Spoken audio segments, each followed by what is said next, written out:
Mr. Fussy was fussy about everything. Absolutely everything had to be neat and tidy and in its proper place.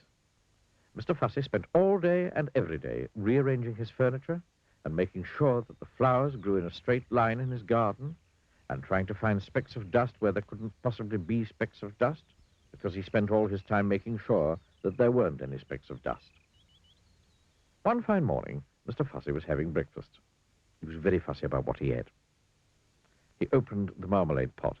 "Oh," he exclaimed, "it's got bits in it." And he spent the rest of the morning separating the bits from the marmalade. Or, if you prefer, the marmalade from the bits. Fussy old fusspot, people used to call him. Then Mr. Fussy went out into his garden, and he spent the rest of the day straightening out all the blades of grass on his lawn. Fussy old fusspot. That evening, Mr. Fussy was in his kitchen, ironing his shoelaces, when he heard a crash outside. "What's to do?" he murmured to himself, and hurried outside to investigate. There, with a broken garden gate in one hand, and an old battered suitcase in the other, and a sheepish grin on his face, stood an untidy person, Mr. Clumsy. "Whoops," he said, holding up the garden gate. "It came off in my hand." "Who," spluttered Mr. Fussy, looking in horror at his garden gate, "are you?" "Oh, I'm Mr. Clumsy," replied the untidy person, grinning. And he stepped forward to shake Mr. Fussy's hand. He tripped over and fell on the lawn. "My grass!" cried Mr. Fussy. "My straight grass! You bent it." And he got down on his hands and knees and started straightening the grass. "But who are you?" he asked over his shoulder. "And why are you here?" "Oh, I'm your cousin, Blue," replied Mr. Clumsy. "Your long-lost cousin from Australia. I've come to visit." "If you look hard, there is a certain family likeness between them, isn't there?" "Well, aren't you pleased to see me?" continued Mr. Clumsy cheerfully, knocking over a flower or two as he got up. Picked up his suitcase, knocking over another flower or two, or three. Mr. Fussy quite obviously wasn't pleased to see him. "Oh, you'd better come in," he muttered. "I say," remarked Mr. Clumsy, looking through the front door of Mr. Fussy's house. "I say, what a neat little place you got here." And he stepped inside, tripped over his shoelaces, which he often does, knocked over a chair, dropped his suitcase, and fell in an untidy heap on the floor. "Whoops," he said. Mr. Fussy shut his eyes and heaved a sigh and groaned silently to himself. Later that evening, after Mr. Fussy had cooked them a meal, and after Mr. Clumsy had helped with the washing up, 2 broken plates, they sat down to talk. Mr. Fussy sat, as he always did, in a neat and tidy fashion. Mr. Clumsy sat, as he always did, in a not-so-neat and tidy fashion.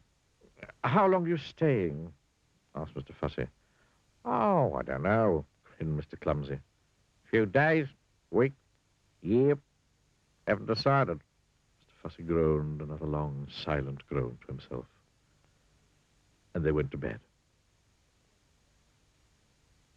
When he woke in the morning, Mr. Fussy jumped out of bed and went into his bathroom.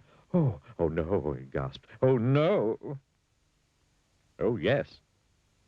Mr. Clumsy had been there before him.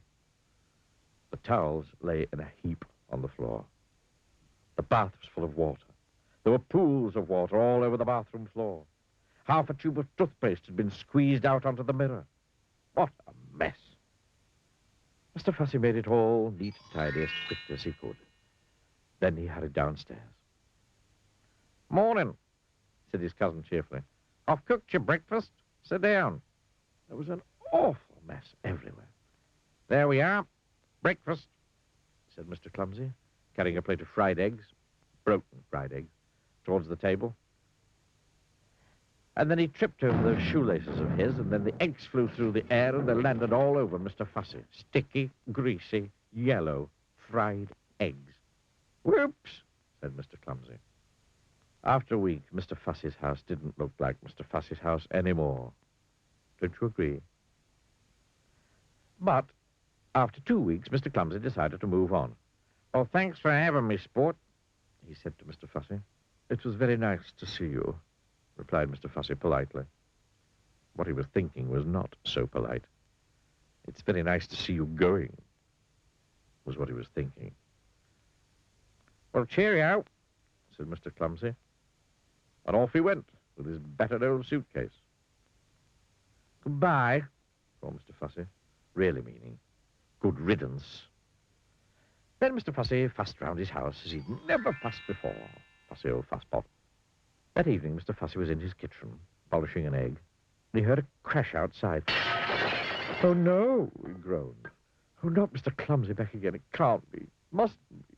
It isn't. And it wasn't. It was somebody else. Somebody who just walked straight through Mr. Fussy's garden gate. Somebody who can't help having little accidents. Somebody you may have met before. Hello, smiled Mr. Bump. I've come to visit. Ha! I thought I'd bump into you again sometime. Bump into you.